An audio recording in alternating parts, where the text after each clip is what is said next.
gonna tell y'all something about Reebok. Reebok was like that in the 90s, man.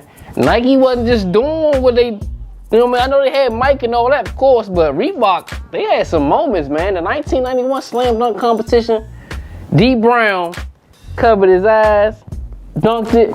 Before he did that, he pumped his joint up with some Reeboks. He had the Reebok pumps on. But let me tell y'all something. I know that dunk don't seem like it wasn't that sweet. It wasn't that tight. We seen some amazing shit after that.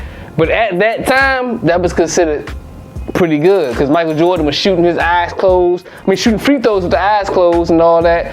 So whatever you did that was a little creative back then, it was considered amazing. It wasn't just about D Brown in the slam dunk competition. Shaquille O'Neal came to the league. My man was shattering backboards. I broke my Fisher-Price court because Shaquille O'Neal broke the court twice when I seen him play on NBC. Shaquille kept breaking the court. I said, I'm gonna break my shit.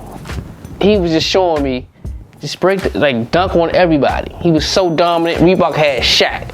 Shawn Kemp was the same way. He just wasn't the strongest Shaq, but Shawn Kemp would dunk on you from anywhere.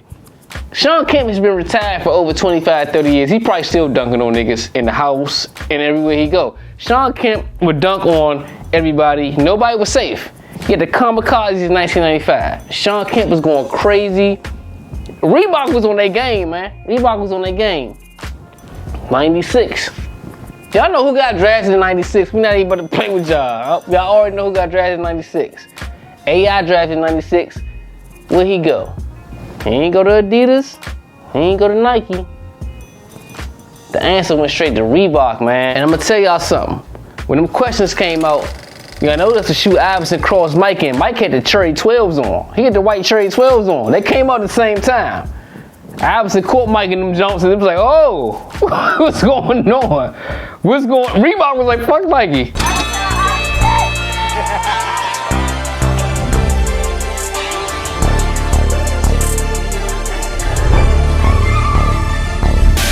I'm gonna tell y'all something about Reebok in the 90s. Reebok was rivaling Nike. Nike had Mike and all that shit and other people, but man, Reebok came in. Let me tell you something. 1991 dunk competition, D Brown. You know what he did before he did his no-look jump? He pumped his Reeboks up, man. He pumped them up. When he won the dunk competition, for one, the Reeboks were being branded. That was crazy. Our legendary Dave Chappelle, in the early 90s, he was still trying to make his name. Guess who he was branding though? Gotta get pumped. He was branding Reebok, man. He pumped his jumps up too. In the early 90s, I'm trying to tell you. Shaquille O'Neal.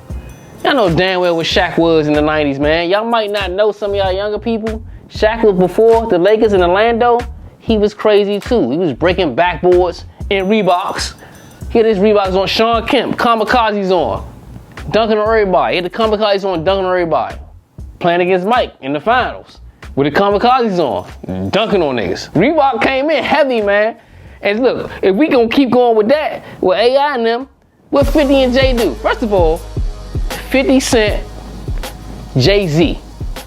Early 2000s, I don't know, like 01, 02, don't even quote me on that. 03, one of them joints. Don't quote me on it. They had a promo where they both had the S dots and the G units. These were times that's the only shoe you can wear in the club that was tennis shoes at one point. At that time, they was like the first designer shoe, I guess, through Reebok. And they had a whole commercial that they was rapping on. People don't remember this joint.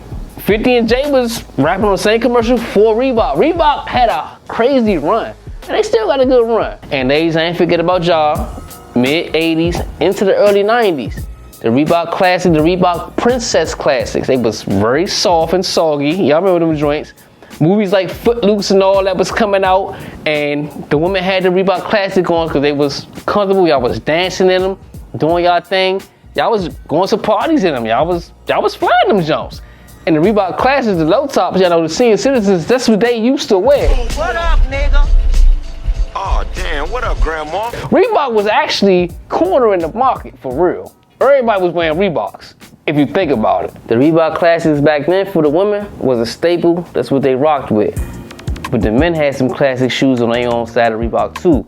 The Reebok workout lows. Man, the Reebok lows, back in the late 90s, you can catch Juvenile, BG, Manny Fred, all of them back in the day They used to have them on certain videos. Check out the Hot Boys, We On Fire, and Juveniles, I Got That Fire. You can look at Bling Bling. A couple of them got them on in that joint. Kendrick Lamar himself said that was some of his favorite shoes growing up. I still remain that classic guy, and that's the reason why I'm wearing the shoes now. His whole culture came from some Louisiana guys down south. That's how influential they were. When Juvie dropped High, You done switched from Nike to Reebok sound. Kendrick might have heard that and was like, nah, we gotta switch from Nike to Reeboks because of Juvie. You know what I mean? You never know how that might have went. Lil Wayne in 06. Y'all know what Lil Wayne was in 06. Dedication 2, he said, If I get any closer, there's blood all over my toaster, blood all over my holster. I'm in them S-Tots, that's blood all over my hover. yeah, y'all, Lil Wayne had on Jay-Z shoes. So miss me with all that other shit, y'all. Let's get to the point. And it's good to be here today. We are officially launching the S.Carter Collection by RBK. April 2003 is when they launched the S-Dots. This around the time Jay-Z, man, he Blueprint 2 out. Him and Beyonce is a thing. They're a power couple. You see what's happening. Jay-Z and Beyonce is full blast right now.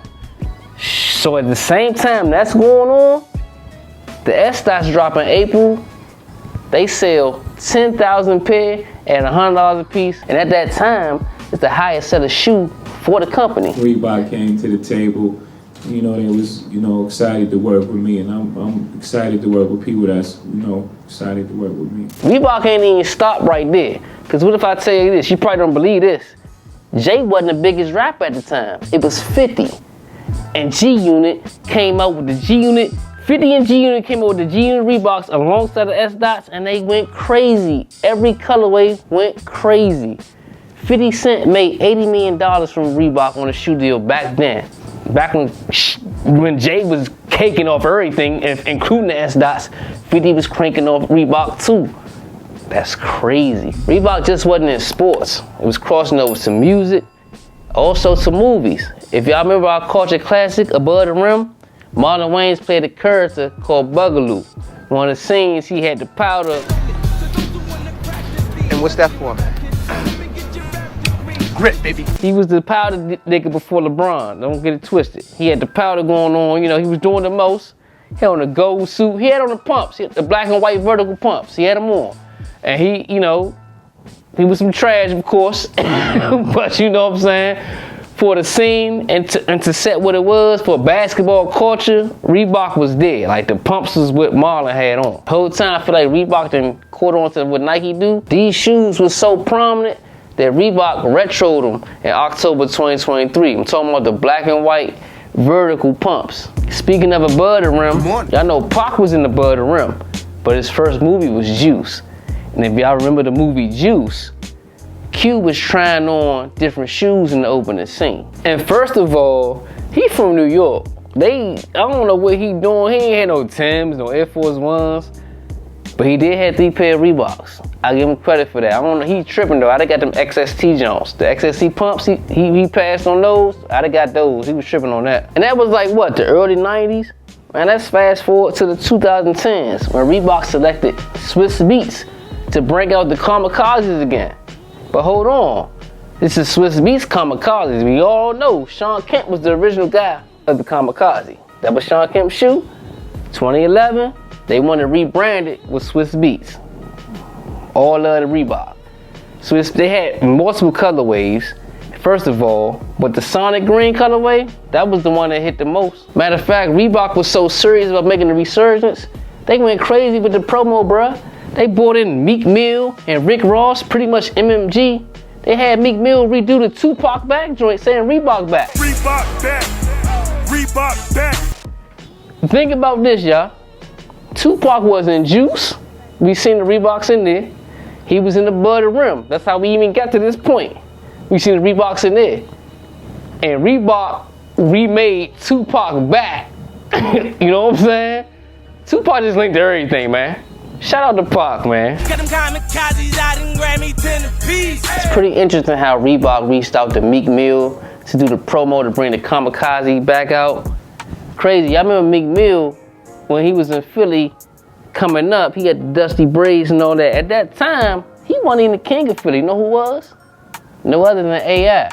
In 1996, when Iverson was drafted and signed to the 76ers, Reebok was right behind him with a $50 million endorsement deal. Iverson collaborated with Reebok during his contract to create the second longest running basketball shoe line in history. To keep it in a nutshell for y'all, Iverson was pretty much the Kanye of Reebok. Y'all know how we feel about, if y'all wanna know how we feel about Iverson, we have a whole Iverson episode, go look at that. So let's keep it moving. Reebok signed Venus Williams right after she won the singles title at Wimbledon. And Reebok today still got some of the top sponsors. You got Conor McGregor, Lexi Brown from the WNBA, and you got the Watt brothers, TJ and JJ, both of them gonna be Hall of Famers. Reebok still doing big things. At one point, Reebok was trying to corner the market for real, because from 2002 to 2012, they held the exclusive rights to manufacture and market both authentic and replica uniform jerseys, sideline clothing, and caps. That was crazy. And on-field footwear. That's crazy to me. And this wasn't for the MLB or MLS. This is for the NFL. This is for the big dogs. They had a 10-year contract with the big dogs with all apparel. Everything was Reebok. From the shoes the players wore to what the coaches had on to the goddamn referees on the sideline. Everybody, if you bought a new jersey, it was Reebok. Reebok looked like they really dominated the game and had everything under control. Thank you for joining us on this journey through the rich history of Reebok, founded in 1958 by brothers Joe and Jeff Foster in Bolton, England. Reebok has evolved from its origins as a small footwear company to a global sports and lifestyle brand. As we explore the milestones and innovations that shaped Reebok's path, remember that its headquarters remain in Boston, Massachusetts, reflecting the brand's international impact. Slack time. Y'all know what time it is, my Uptown allies. Slack time. Subscribe, like, and comment. Hit that notification bell. Hashtag UPTAF. Let's get it. What's up, my Uptown allies? We are celebrating coming up on 1,000 subscribers. We're doing our first ever giveaway. The way you get this giveaway, you have to be subscribed, comment, hashtag UPTAF. Once we get to 500 views, we're gonna randomly pick and your choice of this medium super dry sweatsuit. It's a medium size, or these Yeezy slippers. They pretty fly. Do not wear these as an outfit. You're gonna get cooked. You can just throw them on in the house, or if you gotta run to the 7-Eleven real quick, ATM real quick, or something. These are not real shoes, they're slippers.